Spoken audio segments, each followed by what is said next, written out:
Welcome back to Ozarks Tonight. Today we are talking about a survey conducted by the Missouri Farm Bureau that says the majority of farmers in Missouri are optimistic about 2019. And joining me now to talk more about this topic is Eric Bohl. Eric is the Director of Public Affairs and Advocacy for the Missouri Farm Bureau. Eric, thank you so much for being here with us. Well, thank you, Jennifer. Appreciate you giving us the opportunity to talk about this. It's a pretty interesting issue. It is very interesting and very important, especially right now with a new farm bill and several things going on. We had the Senate race not too long ago, and you told me that was a very busy time for you guys at the Missouri Farm Bureau.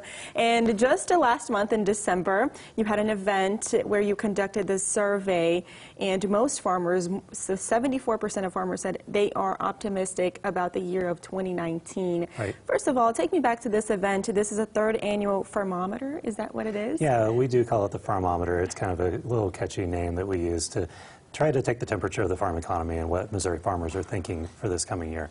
And over 1,200 people attended, and that's where you conducted this survey. Tell me a little bit more about the idea of the survey, kind of the questions that are in there. Absolutely. So this survey was something that we started doing 3 years ago to try to just take that general temperature of what the farm economy looks like. And we do take it at our annual meeting, which is at Tantera at the Lake of the Ozarks. And that's one of the largest in the country. The Missouri Farm Bureau was the very first Farm Bureau across the nation, and now there are Farm Bureau chapters in every state of the nation and every county in the state of Missouri. So leaders from all across the state come to Tantera to learn from one another and hear from speakers, and this is one of the things we ask them to do. We ask them what their general optimism is about the year ahead, and as you mentioned, 74% said that they were very optimistic about the 2019 year, even though we've had a really rough year over the past, over 2018, and actually the past several years have been pretty rough in the farm economy. 6 years in a row of consistently low prices. So it's been very challenging for a lot of consumers, or a lot of farmers, I'm sorry. But they remain very optimistic about their outlook for next year. Why do you think that is, and was this number surprising?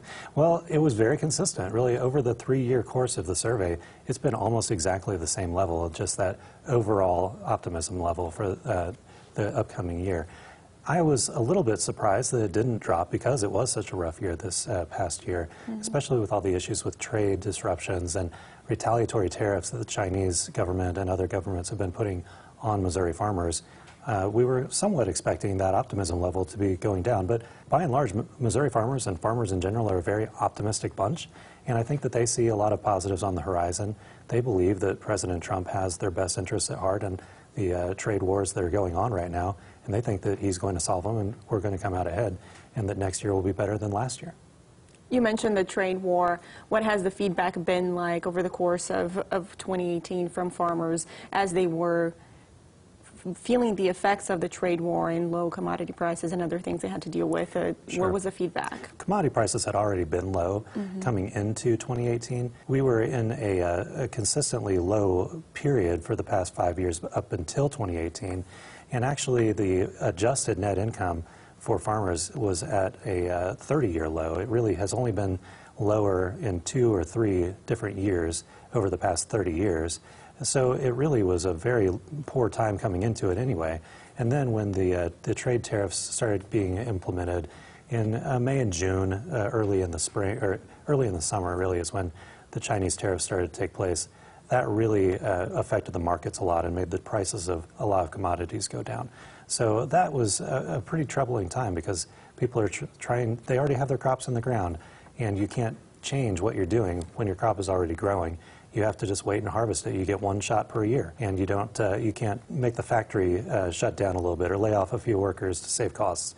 Your costs are already in the ground, and you just have to get what you get. You said farmers in Missouri are just in general an optimistic bunch, and not just in the short term. From what I can see in the survey, also long term as well, because over 95% said they would recommend their children follow in their footsteps and do the same thing. Is that surprising, and do you think that's a challenge now? We're seeing a generational gap when it comes to farmers. Well, that was a really inspiring number to me, really. And over the past 3 years of this survey, it's gone consistently up every year, from 93 to 94 to 95% of people who said they would recommend that their children become farmers as well and follow in their footsteps, which, again, that's a very inspiring number. Despite all those struggles that people are having, they still think that this is the best lifestyle. There's something to farming that's not just about the dollars and cents in the business. It's really a way of life. And people really believe that that is the best for their children and grandchildren. So yeah, it was somewhat surprising given, again, the rough economy. But like I say, there's a lot to be grateful for in rural America and rural Missouri. And the way of life that people have on the farm is something that they want to pass along. Another thing I found interesting in the survey is that 96% said it's important to have relationships with our elected officials. How does the Missouri Farm Bureau remain working on those relationships? How do you create those relationships and keep working on them to make sure that it's benefiting farmers in Missouri? Yeah, that's an incredibly important thing. And for almost, 19 out of 20 people said that it was very important to have those relationships, and not only with their statewide or congressional officials, but local elected officials as well.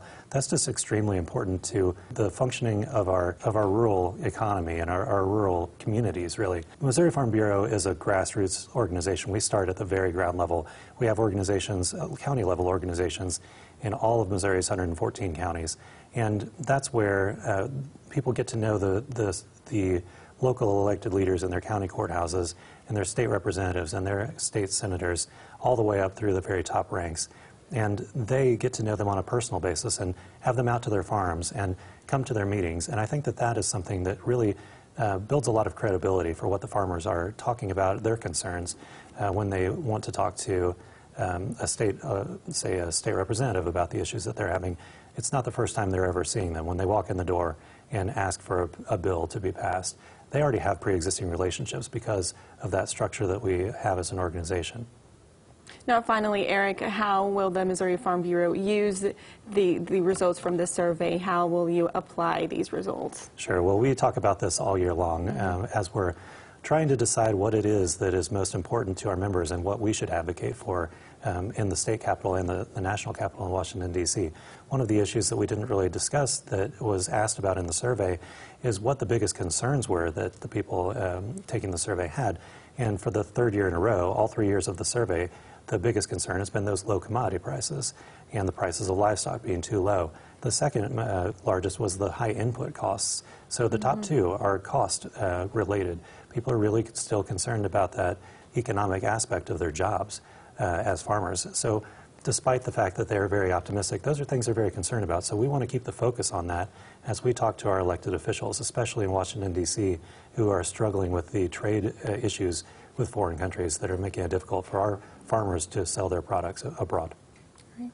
Eric Bohl with the Missouri Farm Bureau, thank you so much for being here. Thank you. We'll be right back.